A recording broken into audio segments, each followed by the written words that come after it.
Kita sudah masuk di minggu yang kedua bulan Juli. Satu tema dalam satu bulan ini adalah bagaimana kita berkemenangan di dalam kehidupan kita. Kita bertumbuh dan kita berkemenangan. Dan kita terus berdoa. Dan kita terus membuat satu hal yang bisa kita lakukan untuk kita bisa bertumbuh. Keluarga-keluarga bisa bertumbuh. Anak-anak muda bisa bertumbuh. Untuk itu tanggal 5 harus diingat, 5 September. Bagaimana supaya keluarga-keluarga ini bisa terus bertumbuh, kita akan adakan satu di sana itu hari libur. Nanti siap-siap yang diundang untuk bisa mempersiapkan diri. Kita terus bertumbuh, mengalami kemenangan, bagaimana keluarga, suami dan istri itu benar-benar mengalami pemulihan. Karena tidak ada cara lain selain kita dipulihkan terlebih dahulu untuk kita bisa mengalami kemenangan. Kita akan bisa menghadapi tantangan dan permasalahan ketika kita mengalami pemulihan. Dan nanti tanggal 5. Kita terus mau bertumbuh, bukan hanya keluarga mau bertumbuh, tapi anak-anak muda, youth juga kita harapkan bisa bertumbuh dalam ibadah mereka. Sehingga nanti tanggal 27, halo youth. Iya, tanggal 27 nanti spesial untuk youth di bulan ini. Sekali sebulan, bulan depan juga mereka akan ibadah khusus. Ya, jadi kita akan ibadah 2 kali, nanti tanggal 27 jam 9 itu ibadah pertama, dan ibadah kedua itu bisa youth dan dewasa muda bisa bergabung di sana. Ayo sambut ini dengan sukacita, dengan tepuk tangan dong youthnya. Semangat. Ya, persiapkan dengan yang terbaik. Alami Tuhan di dalam komunitas ini.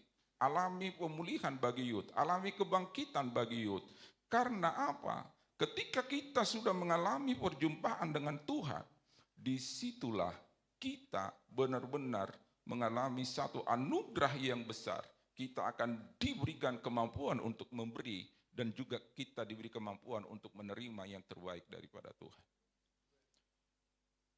Saya diingatkan minggu ini bahwa mengetahui itu satu hal, itu berbeda dengan mengalami.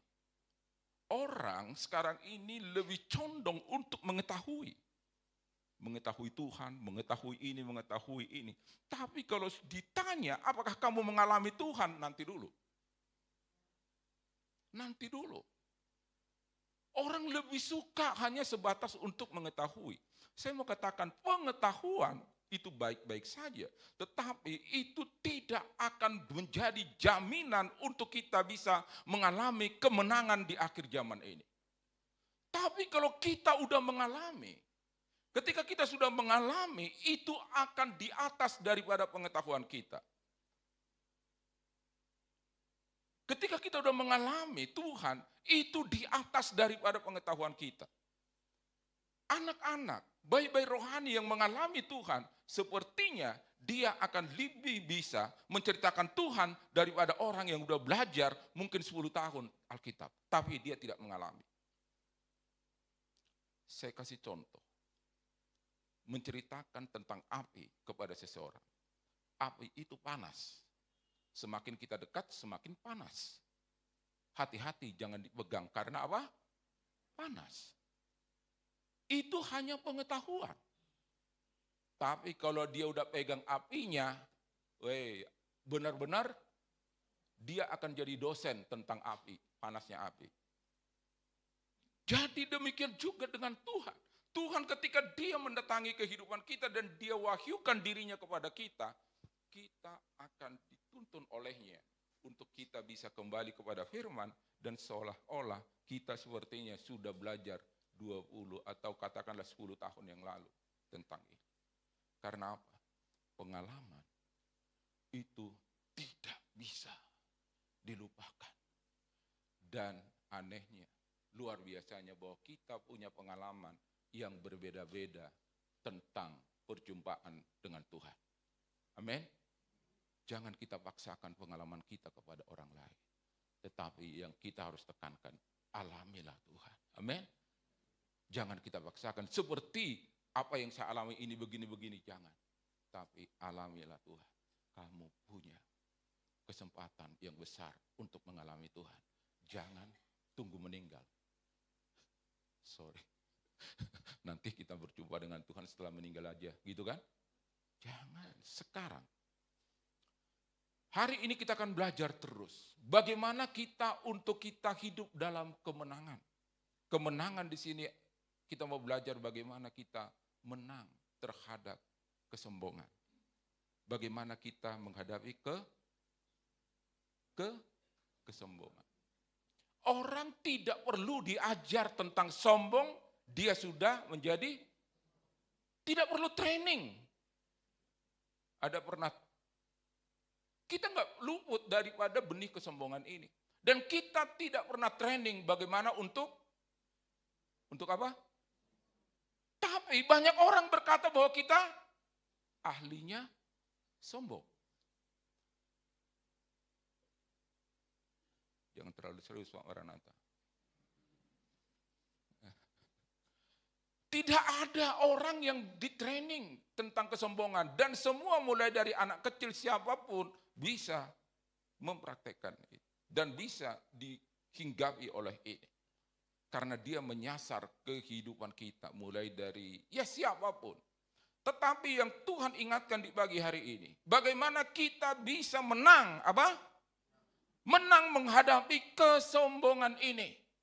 Untuk kita bisa menang menghadapi kesombongan ini, maka kita tahu siapa sumber kesombongan ini. Betul nggak? Siapa sumbernya? Apa tanda-tandanya? Dan bagaimana jalan keluarnya? Ya nggak? Halo? Yang di belakang? Coba lihat. Berapa orang di antara kita yang berkata kepada kita ini sombong?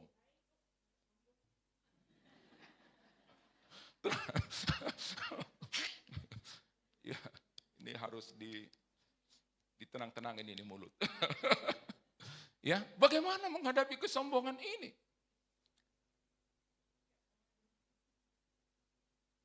Saya waktu kecil masih mengingat betul bagaimana seorang yang tidak bisa berjalan begitu sombongnya.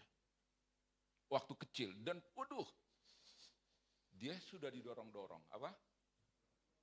Ketika ada orang berjalan di depan dia, kamu turunkan dulu saya biar saya tendang itu orang, katanya. Hah? Biar saya tendang itu orang, katanya. Padahal dia sudah tidak bisa, jalan pun sudah, tapi karena ada sesuatu yang menghalangi dia mau turun, dia mau tendang itu orang. Itu saking rendah hatinya, sombongnya. Sombong itu bisa membawa kita untuk berpikir melakukan sesuatu yang tidak mungkin kita lakukan. Itulah akibat daripada kesombongan itu. Ya, mari kita lihat gambar yang tadi. Mana gambarnya, kawan? Ini harus ada gambarnya ini. Ya, itu gambar apa? Kalau kita naik ke Monas, apa? Maka kita akan melihat orang yang di bawah itu apa? Besar apa kecil? Kecil. Kita akan berpikir bahwa kita lebih besar dari mereka. Apalagi kalau naik ke gunung. Kita akan melihat orang yang di bawah itu kecil. Kecil-kecil, jangan salah kawan. Bahwa yang di bawah itu juga melihat kita kecil. Dua mata kita melihat. Mungkin ratusan atau ribuan orang di bawah sana mereka kecil-kecil. Dua mata kita. Tapi ribuan pasang mata memandang kita kecil. Itulah orang sombong itu. Kira-kira seperti itulah. Menganggap dirinya lebih, menganggap dirinya hebat. Ya lebih, dan menganggap orang lain itu iya. Nah, Alkitab berkata, untuk kita bisa hati-hati dengan kondisi ini. Ya. Kita tidak bisa berkata, saya sudah bebas dari kesombongan. Saya sudah ada antivirus terhadap kesombongan. Sehingga kesombongan datang langsung ya, tidak ada jaminan. Untuk itu kita harus belajar untuk menghadapinya dengan benar. maka kita tahu dulu apa akibat kesombongan ini. Coba slide yang kedua. Alkitab berkata di dalam Amsal 16 ayat 18. Kalau membaca ini sebenarnya, waduh ampun, saya tidak akan mau sombong. Kalau baca ini. Tetapi dalam prakteknya, kita mempraktekkan terus. Siapa yang mau hancur? Ada yang mau hancur di sini? Ada yang mau hancur? Hancur itu bedugger gitu. Gak ada bentuk lagi. Tidak ada laku lagi. Tidak ada nilainya lagi. Itu hancur. Ada yang mau hancur? Tidak ada. Ada yang mau jatuh di sini? Siapa yang pernah jatuh? Jatuh dari tangga, jatuh dari mana? Saya pernah jatuh sampai blutuk gitu. Sakit itu. Tidak ada orang yang punya cita-cita hancur. Ada? Tetapi pada kenyataannya ada orang yang dia tidak tahu bahwa dia sedang diambang kejatuhan dan diambang kehancuran karena satu hal, sikap yang dia tidak jaga yaitu kecongkakan. Karena dikatakan Amsal 16 ayat 18, kecongkakan, kesombongan mendahului kehancuran dan tinggi hati mendahului kejatuhan. Kitalah yang tahu apakah kita sombong atau tinggi hati. Kita tahu persis itu. Apakah kita tampil dengan menyombongkan diri atau dengan tinggi hati, kita tahu persis. Enggak usah orang lain menilainya. Tetapi kita teruskan itu. Padahal kita udah tahu, sebentar lagi kamu akan jatuh. Sebentar lagi kamu akan hancur. Kita nggak punya cita-cita, tetapi kita larut terus untuk memelihara. Bukan hanya kita diserang, tetapi kita sudah pelihara apa? Sudah kita kembang biakkan. Hati-hati. Singa, kalau dia baru lahir, lucu, apa? Jangan pelihara terus dia di rumah, nanti kamu diterkam. Kesombongan ini jangan dinikmati malah, apa? Jangan malah dinikmati, kasih, waduh. Dan malah marah kalau dia tidak diangkat-angkat gitu.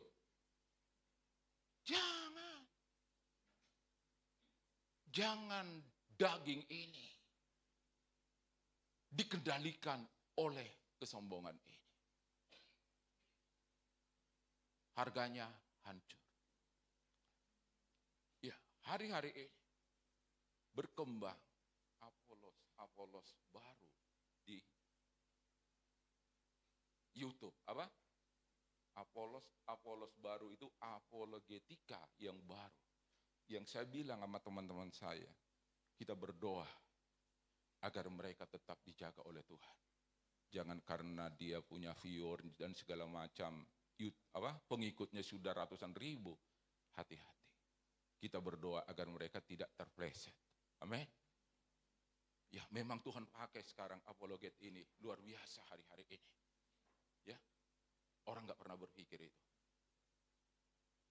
Siapa tahu akan tampil para anak-anak muda menjadi Apolos di akhir zaman ini. Nah, kesombongan ini ibaratnya dia saat nggak pernah kita undang dan tidak akan pernah ada orang bercita-cita untuk sombong. Anak lahir, kamu cantik bener, kamu nanti jadi ini ya, kamu nanti jadi sombong ya, nggak ada. Tetapi ini pelan-pelan memasuki. Dan hati-hati bahwa ini menganggap kita lebih, dan lebih. Dan kita harus tahu bahwa sumbernya adalah sebenarnya menolak perintah Tuhan. Menentang perintah Tuhan. Itulah sumber dari kesombongan ini. Kesombongan itu harus tahu sumbernya. Bahwa dia menolak, ingin menjadi apa?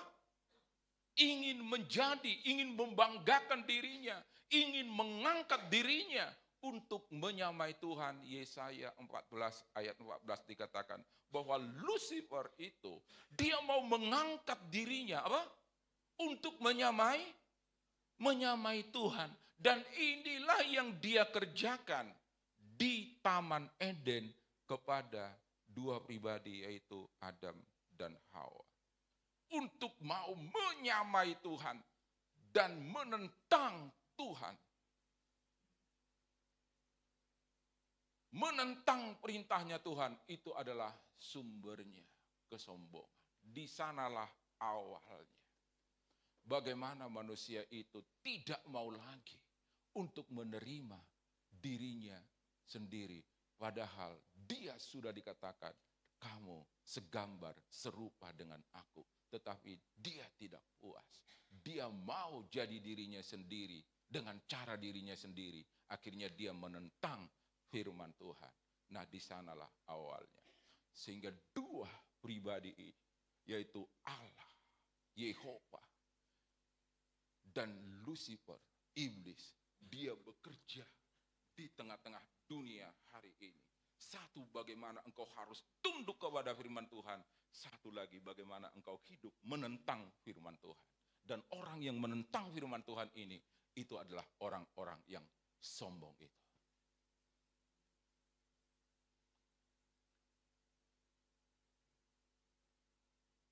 Masih mau bercita-cita jadi sombong? Jangan. Iblis akan menarik kita untuk terus.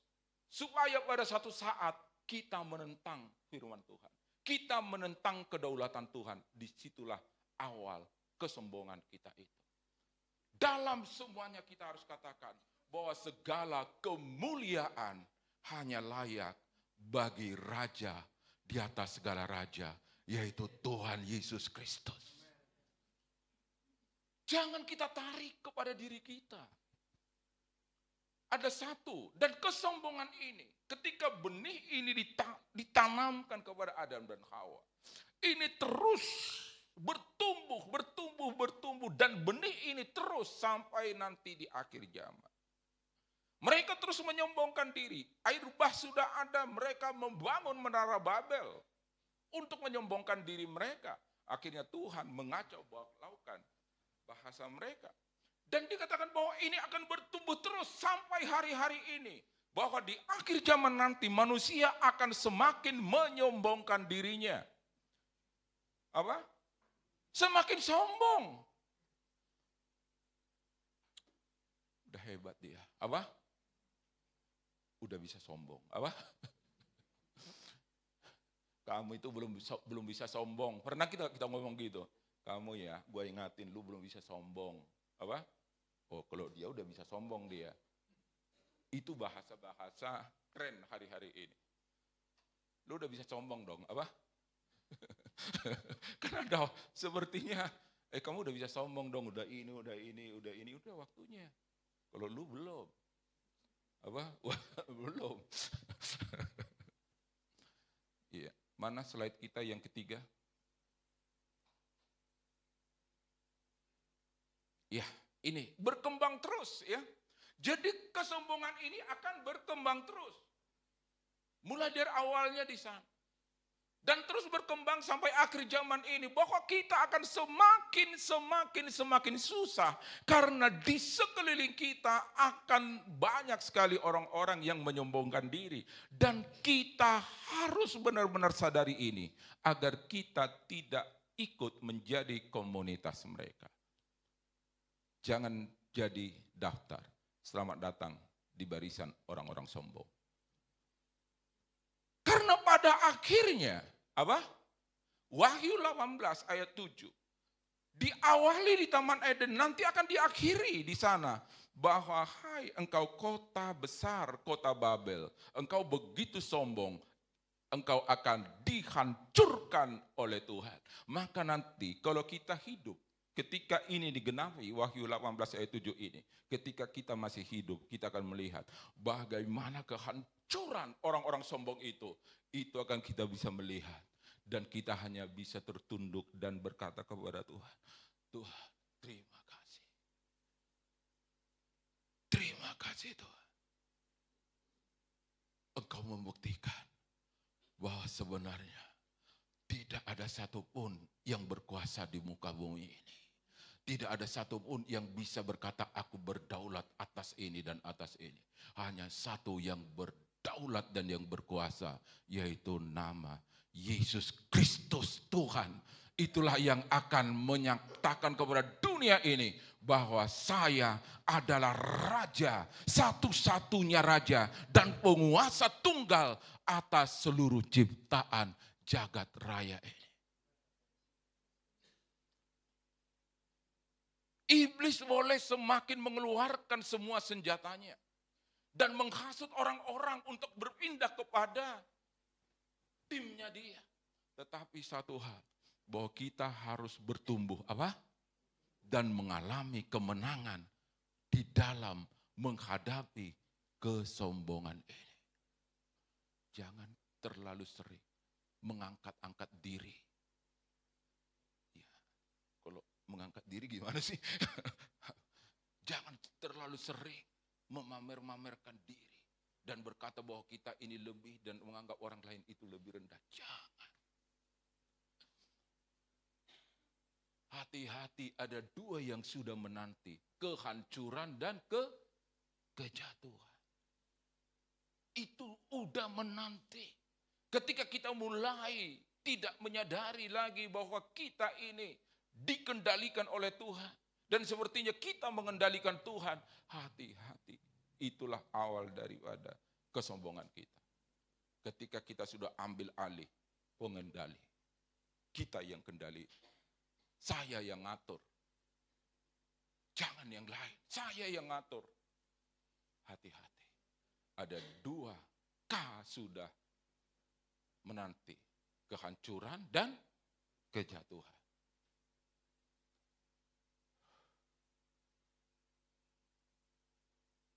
Kita mau mengalami kemenangan dalam menghadapi ini. Karena firman Tuhan katakan bahwa di samping kiri kanan kita, itu sudah dikelilingi oleh promosi demi promosi, iklan demi iklan untuk sombong. Apa? Ya, untuk sombong. Tidak perlu bayar untuk sombong. Enggak perlu training. Justru Tuhan sedang mengerjakan bagaimana Dia mengeluarkan kesombongan ini dari kehidupan kita. Sehingga kita menjadi manusia yang pada akhirnya bebas dari kesombongan. Kita masih proses. Apa? Proses. Amin. Kamu kelihatan sombong, masih proses. Terima kasih sudah mengingatkan. Ya, sudah. Diproses. Baik, untuk kita bisa mengalami akibatnya kehancuran dan kejatuhan. Ini akibatnya. Saya mengambil akibat dari kesombongan ini 3. Dan saya jadikan jadi 4. Pertama, dia akan merusak hubungan kita dengan Tuhan. Amin. Ini yang paling pertama. Ketika kesombongan ini mulai masuk dan menguasai kehidupan kita, maka di sanalah mulai ada pertentangan. Dan ketika mulai pertentangan ini, maka hubungan kita dengan Tuhan itu akan rusak. Apa? Rusak. Karena Tuhan itu menentang orang-orang congkak, orang sombong. Jadi kalau mau satu kriteria, kalau kita mau lihat apakah hubungan kita dengan Tuhan baik-baik saja, ya lihatlah. Kalau kita udah, ya kita tahu, betul kan kita tahu bahwa kita lagi sombong atau tidak, betul nggak? Tahu nggak? Tapi orang lain juga sebenarnya bisa melihat kita sombong atau tidak. Tapi kalau orang lain mengingatkan kita marah, betul nggak? Oh, enak aja. Siapa yang sombong? Iya, itu buktinya kamu marah. Apa? Kamu marah. Suaranya naik. Apa? Bong gitu. Ngegas loh. Halo? Jangan dia belakang, jangan ngantuk, lihat kiri kanan dulu. Atau Bang Jo periksa dulu di sana loh. Bangunin dulu.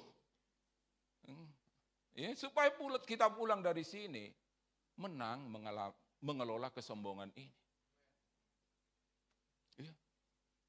Mau sekolah S1, S2, lu belum boleh sombong, masih S1. Kamu udah profesor, udah boleh kira-kira. Enggak, itu enggak ada rumusnya. Kesombongan ini merusak hubungan kita dengan Tuhan. Tidak ada orang yang punya cita-cita, apalagi orang percaya, punya cita-cita merusak hubungan dengan Tuhan. Ada? Saya mau merusak hubungan saya dengan Tuhan. Ada enggak? Orang percaya ini, ada enggak? Tetapi kenyataannya kita mempraktekkan, kita sedang merusak dengan cara apa? Kita mulai sombong, menentang firman Tuhan, menentang kedaulatannya, menentang kehebatannya, dan menentang firman-Nya. Engkau harus mengasihi Tuhan Allahmu dengan segenap akal budimu, dengan segenap jiwamu. Dan engkau harus mengasihi sesamamu seperti dirimu sendiri. Jangan anggap remeh dia. Amin. Mentang-mentang kita sudah bisa begini dan begitu, kita anggap remeh orang. Jangan sampai kita belajar untuk kita jadi sombong. Mendingan gak usah belajar, betul gak?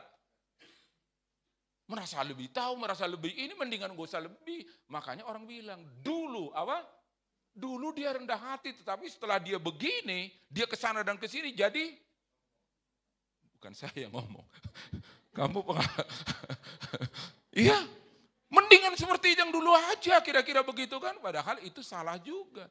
Justru semakin kita mendapat pembelajaran, mendapat ini, hati kita semakin dikikis, diasah, semakin murni, bebas dari kesombongan ini.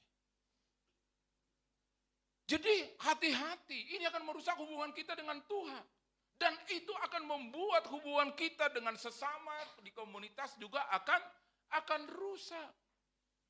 Kalau sudah rusak hubungan dengan Tuhan, di komunitas juga akan rusak. Siapa yang tidak mengakui bahwa di Korintuslah karunia-karunia dan juga mujizat-mujizat terjadi dengan luar biasa. Lebih daripada di jemaat-jemaat yang lain. Di sanalah kasih Allah itu dinyatakan dengan sangat luar biasa. Tetapi ketika muncul kesombongan, orang sombong ini akan biasanya kumpul dengan kelompoknya masing-masing. Karena macam-macam tipe kesombongan. Sombong ini dan sebagainya. Makanya di Korintus ada golongan Apolos, ya, ada golongan Paulus, ada golongan Kefas Petrus. Waduh, Apolos, Paulus, Kefas sudah diambil. Loh, kita golongan apa ini? Kita mau kalahkan itu golongan. Kita sebut aja golongan kita golongan Yesus. Supaya lebih seru. Enggak ada lagi kan di atas itu kan? Merusak hubungan di dalam komunitas. Tidak ada komunitas yang sehat kalau dipimpin atau dihuni orang-orang sombong. Itu nanti juga akan beda partai lagi. Apa? Akan beda? Beda lagi, pecah ini. Ya terjadi perpecahan dan golongan. Di keluarga-keluarga juga. Hati-hati. Jangan. Ini enggak boleh dipelihara. Dan sudah komunitas rusak, merusak diri sendiri. Apa? Enggak apa-apa komunitas rusak. Itu akan seiring sejalan dengan rusaknya diri kita sendiri. Dan juga akan merusak orang lain juga. Peristiwa Firaun. Dia begitu sombongnya. Apa? Dia mengeraskan hatinya. Sampai itulah yang kelima. Firman Tuhan katakan bahwa Firaun itu mengeraskan hatinya untuk menentang Tuhan.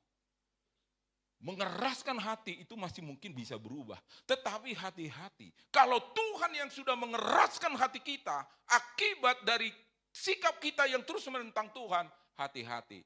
Kita benar-benar hancur. Jadi, kadang kita sudah mengeraskan hati. Hati-hati jangan sampai satu titik. Tuhan yang mengeraskan hati kita, itu tidak bisa berbalik lagi. Yang ada adalah kehancuran, kejatuhan, dan kita bisa menyaksikan. Mungkin orang Mesir tidak suka baca ini. Karena ini terjadi kepada orang Mesir di kala itu. Bisa jadi enggak? Aduh, ini lewatin aja deh. Lewatin. Karena ya mereka diberikan satu contoh tentang menentang Tuhan, mengeraskan hati. Bukan hanya Firaun yang rusak, yang hancur, tapi juga rakyatnya, tanamannya, airnya, semuanya. Dan puncaknya adalah di Laut Merah itu. Tentara-tentara terhebat yang dimiliki Firaun, itu benar-benar hancur. Apa? Hancur. Sesuatu yang mungkin dibangun oleh dia dengan kekuasaan, dengan kehebatannya, itu dalam satu malam hancur. Jangan sampai sesuatu yang kita bangun, kita udah bertobat mungkin tahun berapa gitu ya, 10 tahun, 20 tahun yang lalu. Jangan sampai akibat daripada kesombongan ini, kita apa? Hancur. Ya. Pulang dari sini, ini baru akibatnya. Jangan sampai keluarga kita juga apa? Akibat dari kesombongan ini apa? Hancur. Tidak sedikit keluarga-keluarga mengalami kehancuran, kejatuhan akibat daripada kesombongan ini. Kesombongan itu bukan dilihat dari gaya jalan, bukan. Dari gaya jalan, dia sejak lahir memang begitu jalannya. Emang kalau jangan menilai orang dari gaya jalan, sejak lahir begitu gaya jalannya, Sir. Dari cara liriknya sombong gitu kan? Iya, jangan. Memang di cara pandang dia dari sananya memang begitu, bukan itu yang dirubah, hatinya yang dirubah. Amin. Jangan kamu suruh orang sekarang training supaya kamu dilihat orang itu begitu. Kamu tidak sombong, cara jalannya saya sulit mempraktekkannya. Cara senyumnya begini. Tidak cukup menyebut orang dengan 5S, Mam. Harus dengan 10S sekarang. Harus begini dan begitu emang. Itu bukan perkara, kesombongan itu bukan begitu. Itu tanda kutip. Mengelabui apa? Supaya kamu terlihat apa? Terlihat, harus kamu ketika orang datang senyum. Kalau itu harus lahir dari dalam. Itu akibatnya. Kalau kita melihat akibatnya ini, maka kita tidak akan mau sombong. No way for sombong. Enggak mau. Ampun. Mendingan seperti ini. Tanda-tandanya apa? Tanda-tandanya. Ini tanda-tandanya. Kan ada lagu dulu tanda-tandanya. Zaman Pak Simon kali. Kalau anak muda sekarang nggak tahu Pak Simon. Tuhan itu tinggi, apa? Dia tinggi namun ia melihat orang yang hina. Dan mengenali orang yang apa? Dari jauh. Tuhan sudah kenal orang ini. Apakah dia sombong dari jauh? Tuhan sudah tahu gelagatnya apa? kita belum masih mengarah untuk sombong juga, sudah Tuhan, itu artinya dari jauh. Jadi belum sampai ke puncaknya yaitu sombong, kita sudah ditahu, oh ini benihnya ini berat, ini apa? Berat.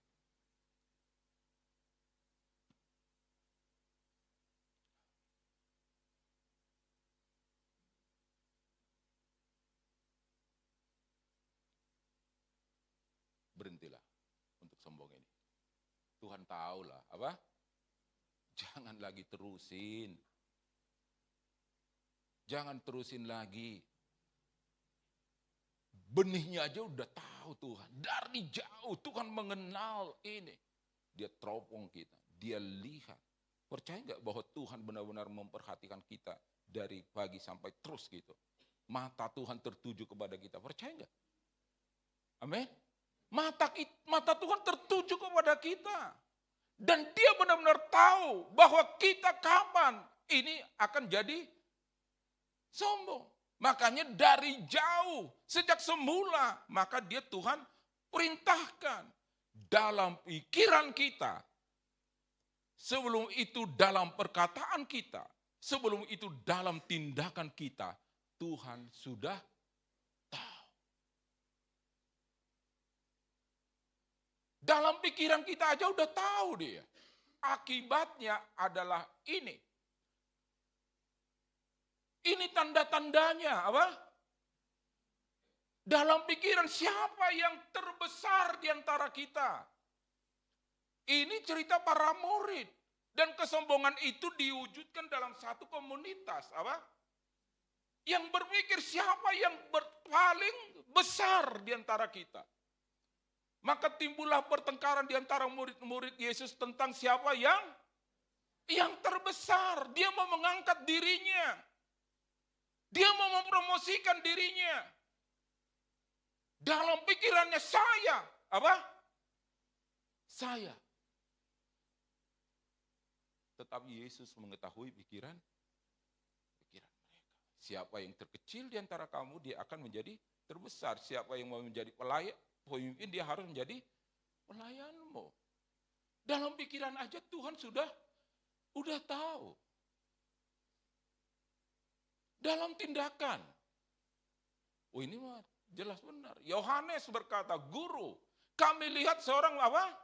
Mengusir setan demi namamu. Lalu kami cegah orang itu karena ia bukan pengikut kita. Enak aja. Apa? Emang hanya di kita ini yang boleh mengusir setan? Kamu harus tahu bahwa di luar sana masih banyak murid saya. Yesus mau berkata seperti itu. Jangan sombong. Ketika engkau mengalami kasih karunia, jangan berpikir bahwa cuma kamu yang bisa lakuin. Apa? Di luar sana sedang Tuhan persiapkan orang-orang yang lebih dahsyat. Ayo, bertumbuhlah terus. Jadi kalau ada orang mengusir setan demi nama Yesus, itu adalah saudaramu. Amin. Itu maksudnya. Itu dalam tindakan. Kamu jangan halangi orang bertumbuh. Orang bisa bertumbuh bukan seperti kamu. Bertumbuhnya. Jangan kamu kasih sistem kepada orang untuk bertumbuh. Tuhan tidak bisa dibuat jadi sistem. Amin. Gak bisa. Harus begini sistemnya. Tidak bisa. Dan makanya dikatakan pengalaman kita tidak boleh menjadi guru. Menjadi harus dituruti oleh orang lain. Yang harus dituruti adalah Tuhan yang memberikan pengalaman itu. Kamu akan punya pengalaman yang berbeda. Belum tindakan, dalam perkataan. Udah kelihatan. Dalam pikirannya Tuhan lihat, dalam perkataannya dan tindakannya. Ketika dua muridnya yaitu Yakobus dan Yohanes melihat hal itu, mereka berkata, Tuhan, apakah engkau mau? Apa? Apakah engkau mau supaya kami menyuruh api turun dari langit untuk membinasakan mereka? Ini kata-kata orang yang rendah hati atau yang sombong? Jangan pakai anugerah Tuhan itu untuk membinasakan orang lain. Anugerah Tuhan, berkat Tuhan, itu adalah untuk memberkati orang lain. Oh ini bandel banget ini. Apa? Gua doain lu supaya ketika naik motor kaki lu keserempet. Itulah kira-kira doa ini. Supaya kamu bertobat. Jangan berdoa untuk kecelakaan orang lain. Jadi kita Tuhan melihat dari jauh, melihat pikiran kita, melihat perkataan kita, dan melihat tindakan kita. Itu ada di dalam pemantauan Tuhan. Dan kita harus hati-hati kepada akibatnya. Akibatnya tadi apa? Merusak hubungan dengan, terus apa lagi? Merusak hubungan dalam komunitas, dan merusak diri kita sendiri. Kehancuran dan kejatuhan. Ketika kita sudah melihat akibatnya, tanda-tandanya kita sudah lihat, maka kita harus tahu jalan keluarnya. Amin. Dari pintu sana jalan keluarnya. Ya. 5 menit lagi. Ini akan saya sampaikan jalan keluarnya. Jangan sampai kita habis dari sini tidak tahu jalan keluarnya. Kira-kira lawan kata daripada kesombongan itu apa? Iya, itulah jalan keluarnya. Jalan keluarnya adalah apa? Rendah hati. Dan bagaimana kita bisa memiliki rendah hati ini? Aku udah coba rendah hati. Aku udah coba rendah diri. Udah coba semuanya. Tetapi kalau itu lahir dari kekuatanmu sendiri, kamu bukan semakin rendah hati, kamu akan semakin sombong kelihatan orang. Maka apapun yang kita lakukan itu tidak boleh lahir dari ambisi kita. Kita tidak boleh lahir dari kedagingan kita. Tapi itu harus lahir karena pengenalan kita kepada Tuhan. Tuhan yang menjadi pusatnya. Aku seperti ini karena aku mengikuti perintah Tuhan. Amin. Orang yang mengikuti perintah Tuhanlah, mereka adalah orang yang bersahabat dengan Tuhan, yang benar-benar menyerahkan dirinya kepada Tuhan, dan buahnya adalah kerendahan hati menjadi miliknya. Amin. Dan tidak ada juga training untuk rendah hati. Tidak ada. Selamat datang training rendah hati di hari ini. Tidak ada. Yang ada adalah, ini adalah buah dari pengenalan dan penerimaan kita kepada Tuhan. Maka akan terpancarlah kerendahan hati dari kehidupan kita. Demikian jugalah kamu, hai orang-orang muda. Orang muda, tunduklah kepada orang yang tua. Dan kamu semua rendahkanlah dirimu seorang terhadap yang lain. Sebab Allah apa? Menentang orang-orang yang congkak tetapi mengasihi orang-orang yang rendah hati. Karena itu rendahkanlah dirimu di bawah tangan Tuhan yang kuat supaya kamu ditinggikan pada waktunya. Jadi kita harus datang kepada Tuhan dan Tuhan ini akan merendahkan kita di bawah tangannya yang kuat. Supaya apa? Supaya nanti tiba saatnya kita akan mendapat promosi pada waktunya. Ya. Barang siapa terbesar di antara kamu hendaklah ia menjadi apa? Bisa disaksikan di mana-mana. Jangan dianggap kalau itu yang paling besar. Hati-hati. Siapa orang yang menjadi pelayanmu itulah yang terbesar di antara kamu. Sesuai dengan firman Tuhan. Praktekkanlah. Baik itu di sekolah, kita mungkin kepala sekolah atau guru, belajarlah sekali-sekali untuk membersihkan WC. Itu anak guru-guru yang lain itu akan giliran untuk mengikuti jejak kita. Kepala sekolah aja udah lakukan. Kita harus buat daftar berikutnya. Guru-guru melakukan, murid-murid juga akan buat daftarnya untuk melakukan. Barang siapa kendaklah ia menjadi, dan barang siapa meninggikan diri ia akan direndahkan, barang siapa merendahkan diri ia akan ditinggikan. Jadi kuncinya adalah rendah hati. Dan rendah hati ini adalah bukan hasil training, tapi inilah hasil daripada menghidupi Tuhan Yesus di dalam kehidupan kita. Kita katakan dialah segalanya, Dia bagiku, Dialah segalanya, besar kecil, Dialah segalanya buat kita. Dia mengorbankan dirinya dan selamatkan kita. Ayatnya yang terakhir. Dan dalam keadaan sebagai manusia, Yesus sudah merendahkan diri. Ia telah merendahkan dirinya dan taat sampai mati, bahkan sampai mati di kayu salib. Itulah sebabnya Allah sangat meninggikan dia dan mengaruniakan kepadanya nama di atas segala nama. Kerendahan hati ini, bagaimana kita untuk bisa mengalami kemenangan dari kesombongan ini adalah milikilah Yesus dalam hidup kita. Dia akan menghasilkan buah, yaitu kerendahan hati dalam hidup kita. Baik, kita ini adalah renungan kita untuk kita bawa pulang. Di slide yang terakhir, mari kita periksa apakah benih kesombongan ada dalam hidup kita. Kita yang tahu. Dan kita mau pulang meninggalkan benih ini. Hanya satu cara untuk menghilangkan benih ini, yaitu menerima Yesus, menghidupi Yesus terus-menerus dalam hidup kita. Mari kita berdoa. Mari Bapak Ibu, orang-orang muda. Kesombongan ini menyasar semua orang, semua lapisan, semua status. Kesombongan ini menyasar. Dan hari ini kita mau katakan, aku mau oleh karena kuasa darah Yesus, benih ini harus dikeluarkan dari hidupku. Karena resikonya ada dua, yaitu kehancuran dan kejatuhan. Kalau engkau tidak mau hancur, engkau tidak mau jatuh, engkau harus menyatakan diri. Tuhan ampuni aku. Aku terima